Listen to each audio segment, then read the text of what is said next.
Welcome to How to Build a Tent. This show is not about tent building, but it's how to make you successful. My name is Matt Williams. Welcome to the show, Tent Builders.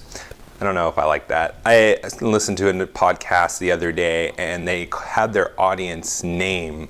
And I kind of liked it, but I kind of didn't like it. I don't know. What do you want to be called? I'll just call you guys viewers, listeners, or maybe I will say tent builders. I haven't decided yet, but I just want to try that out, see how it felt rolling off the tongue.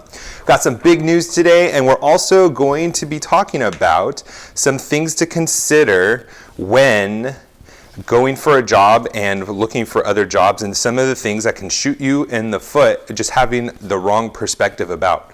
And so we're going to get into that today. Before we do, we are part of the Fight Laugh Feast network. Go to fightlaughfeast.com, put in HtBT in the memo field, get a sweet mug like this one,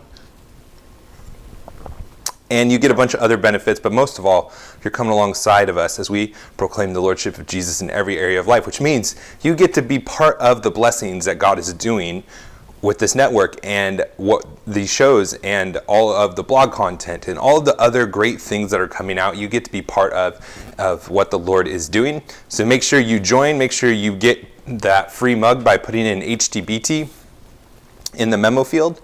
Also, if you want to reach out to me or subscribe to the show or subscribe to our social media sites, you can find us How to Build a Tent. You can also email me, matt@howtobuildatent.com. Love to hear from you, your suggestions, where you are in life, just what you like about the show, what you don't like about the show. I can take it. I have thick skin. And so please reach out to me. I'd love to hear from you. So let's get into it today. First, the good news, and there's like two things of good news, actually. The first one is, it turns out, I'm going to be moving to Florida. I'm leaving the island. I'm leaving the paradise. We are, I should say, my family. And we're moving to Central Florida. And I only bring that up because, you probably don't care where I live. You can access the show the same way no matter where I'm at.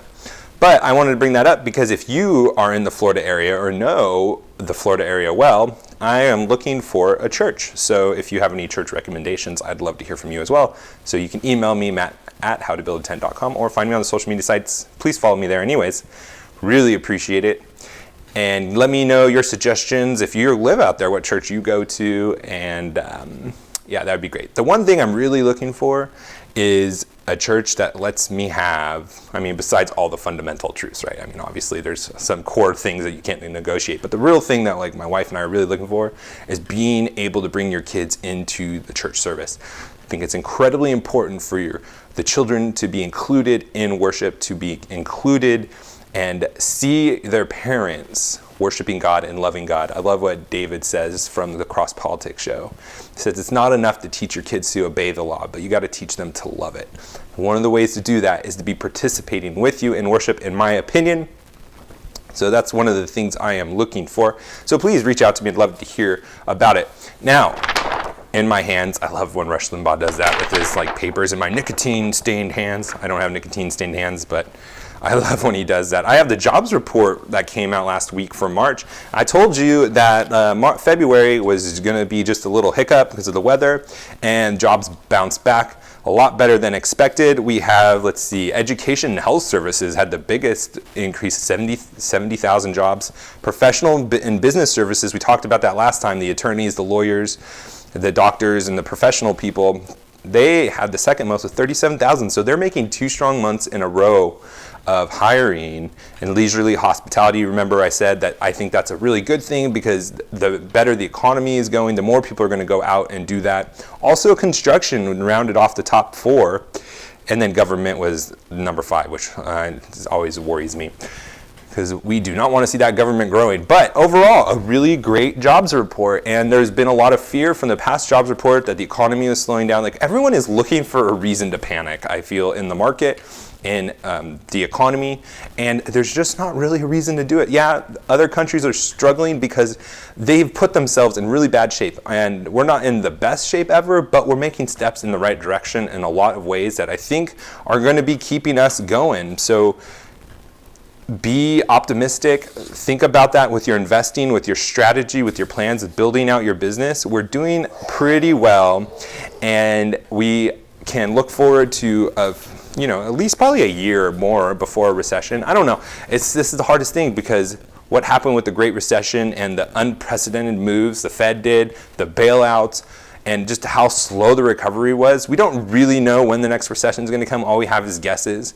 We know that the cyclical environment of booms and busts and growth and the opposite of growth, deceleration or shrinking of the economy, usually goes in 6 to 7 year sprints, but really we're just in a guessing game.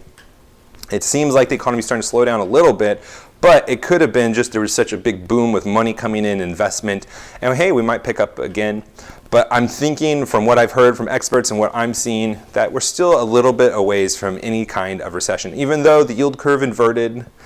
I just think we're in a weird spot that we're not too familiar with, so no one really knows. But just from looking at the fundamentals of the economy, where we are, jobs, unemployment, investment, all of those things are looking really good right now, and I am pretty optimistic.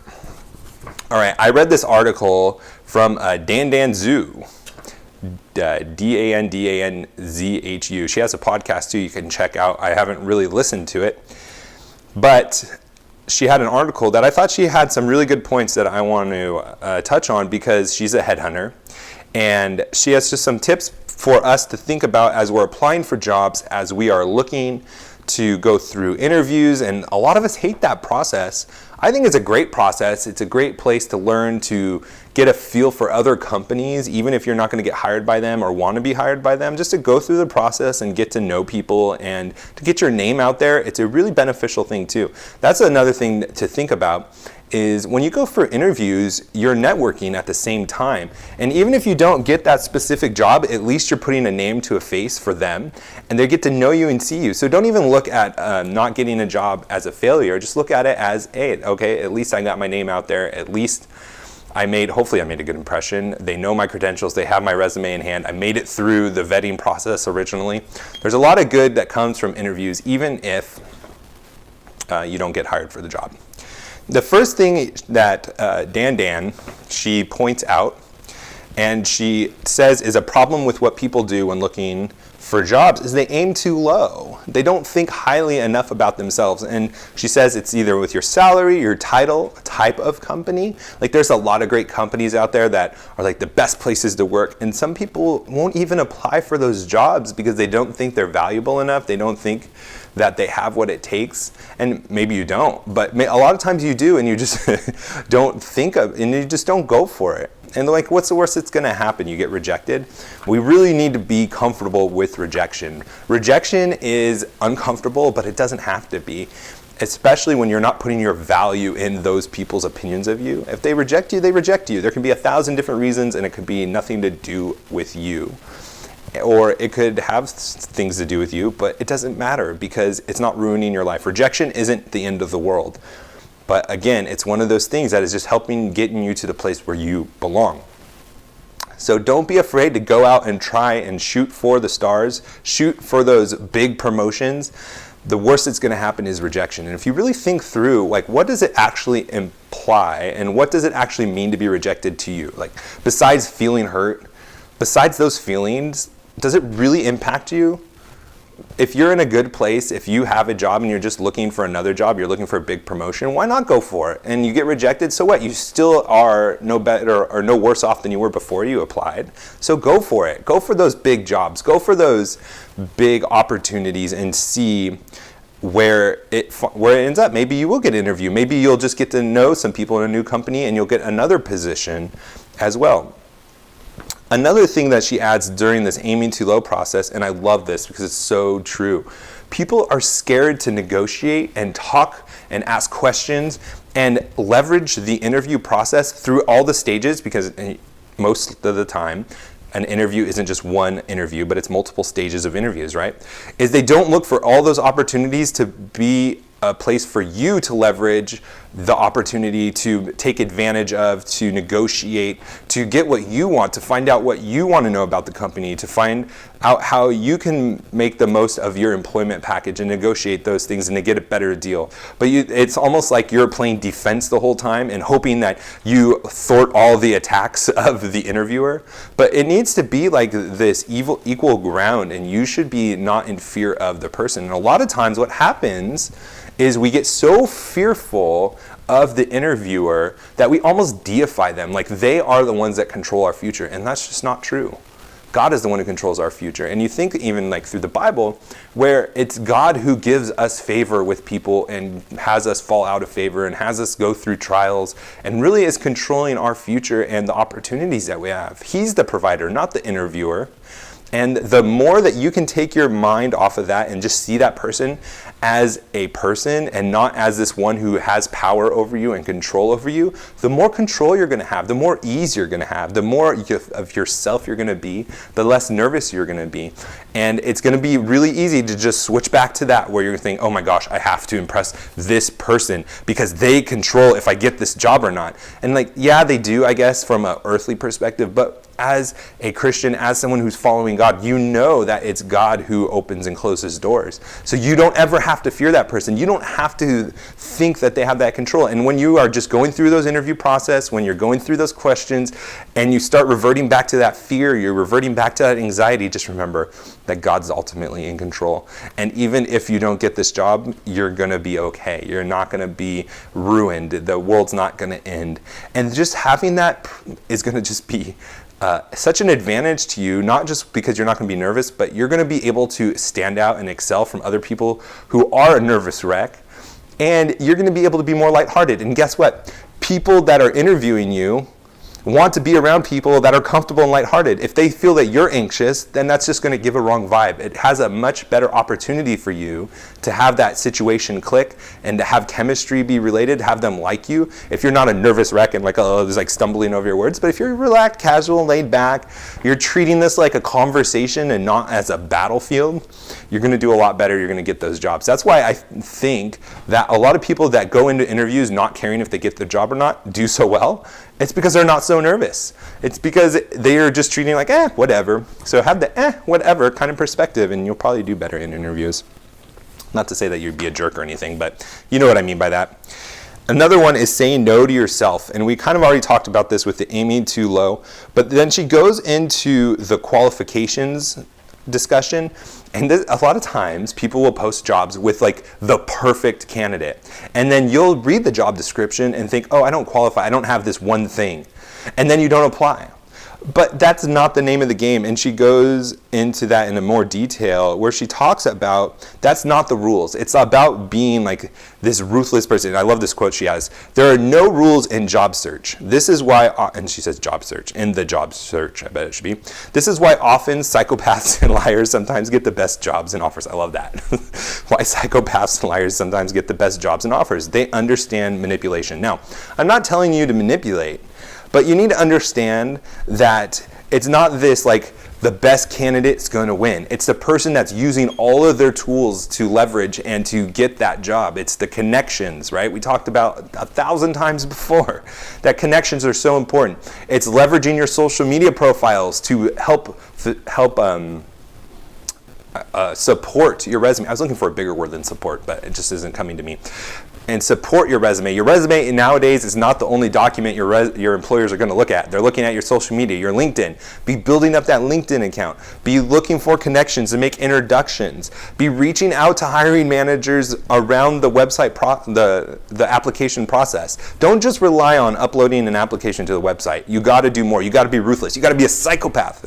Don't be a psychopath. But anyways, I love that quote. Don't think that the process is I apply for the job and then I just wait and hear back. But no, you got to do so much more. You got to be treating this like you are like going, you got to do whatever it takes. You got to do more than the other people to get that opportunity. And you'll be like, oh, didn't you just say to relax and pretend like you don't need the job? That's for the interviews, but you need to fight to get the interviews and stand out and to differentiate yourself from the thousands and thousands of people that are most likely applying for the same job as you. So treat it like battle before the interview, and then when you get the interview, relax and treat it like you don't need it. At least that's how I've been able to get the jobs I want. That's how I treated it. And the third point that she brings up is if you don't, you need to understand the modern job ecosystem and the process. And she points out two good things. And the first one is that you need to understand the different entities and the different people or positions that go into making the decisions. There's an HR person, there's a hiring manager, there might be a headhunter, there might be an internal recruiter. Even though I'm not seeing too many internal recruiters anymore, the people that kind of get like a base salary and they get like sales commissions for bringing on people, because a lot of times it just doesn't work. Usually those people try to go to the people and find jobs for the larger commission jobs and not the lower commission jobs, and it doesn't really work out that well.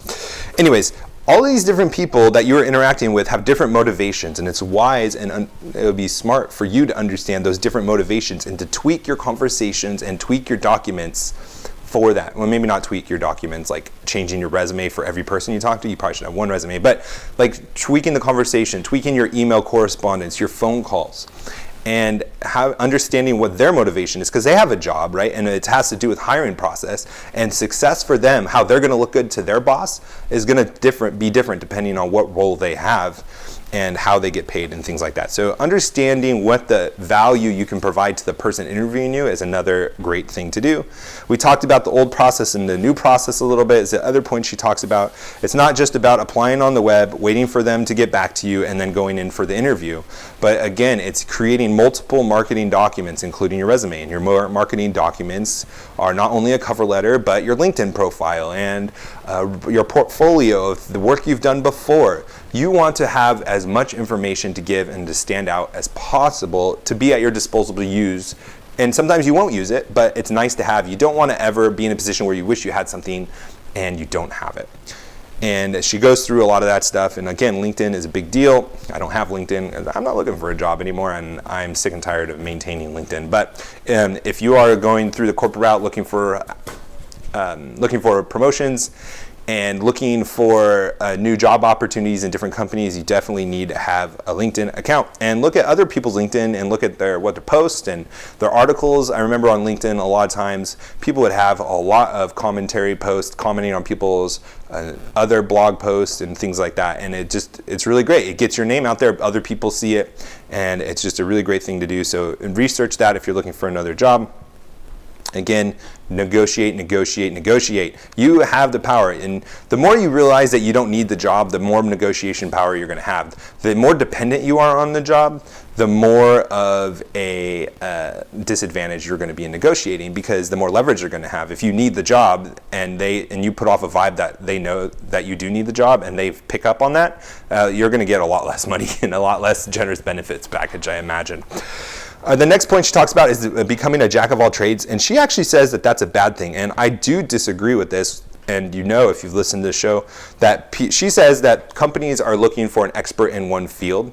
And while I agree that you should have expertise in at least one thing, but being a well-rounded person and leveraging multiple different areas and to combine a new expertise in an expert field, I think with technology and all of those things that go into new positions and new jobs, because new technology brings new positions and new jobs, the advantage that you are going to have. So she does talk about being a jack of all trades isn't a bad thing, but I don't think that is true.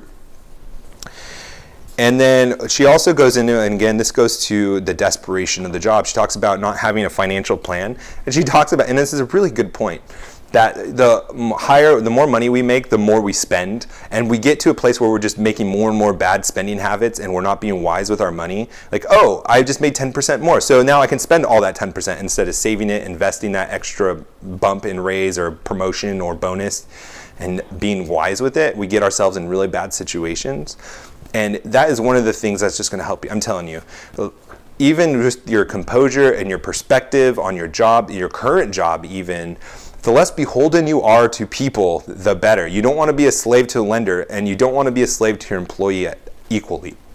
But you want to be in a financial position. There's this company, it's a really crude line, but basically they say you want to have FU money.